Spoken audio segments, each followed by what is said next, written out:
Working with the glass is a similar approach to all of my work, really. And when I first came to Taiwan, I found it was with people with a glass factory who did printing on glass. So those were the materials. And so I just decided to try and see what I could do with those materials. And I had a friend who did ceramics who let me use his kiln, and it just developed from there, really. So it's not sort of expensive glass like what you call lioli in Chinese. It's just ordinary glass, like from the windows and things. So yeah, that was basically it, really. Just trying to, nobody taught me, I just to develop my own techniques and see what I could do. In a way, I don't, this doesn't make them any better or any worse, but they're not art. It's not supposed to be fine art. You know, I'm trying to make something, it can be beautiful and practical, and it doesn't need to, I don't need to say anything that it's like some fantastic art piece. They're not, but somewhat, you know, they are very nice things, I think.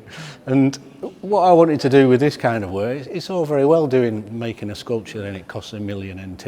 I mean, who can afford that?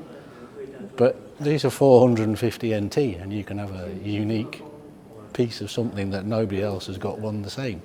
So that was really all I was trying to do, I think. It's just like trying to bring art, enable people to afford something. I mean, but I know not everybody can afford to spend 5,000 on a bowl, but perhaps if you wanted to buy a special present for your wife or husband, whatever, you know, that's something you can probably afford once a year. And I think that's all, really.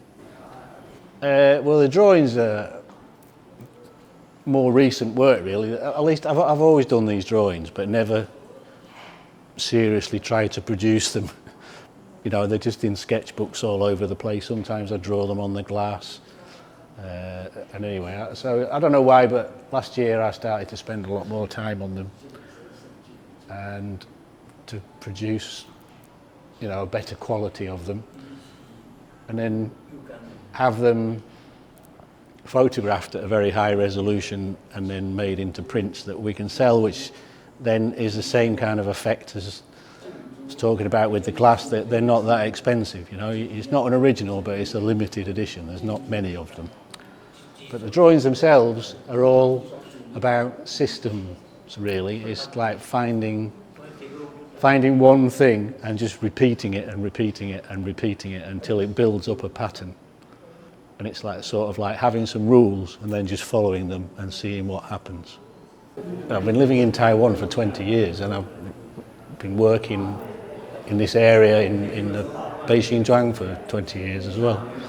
So it's an area that I know very well, geographically, and the people, I suppose, as well, the culture. And working with all that has enabled me to do workshops in the community, to be able to bring my art to them and to bring them to me as well, I suppose. And in a way, it's like what I was saying about the glass, about trying to bring art into people's lives. I think if you're just having exhibitions somewhere, most people won't want to come in because they feel a bit scared of it, I don't know. But by doing the workshops, you can make contact with people, and I don't know, it's just, again, I was talking about my work and about systems and so on, that if I do a workshop, I try to come up with a system where I can give whoever it is, and it doesn't matter how old they are, it doesn't matter if they're 6 years old or they're 90 years old, that I know that they'll be able to make something that they'll be happy with, that they'll take home. And quite often they'll be amazed, they think they didn't know they'd be able to do it.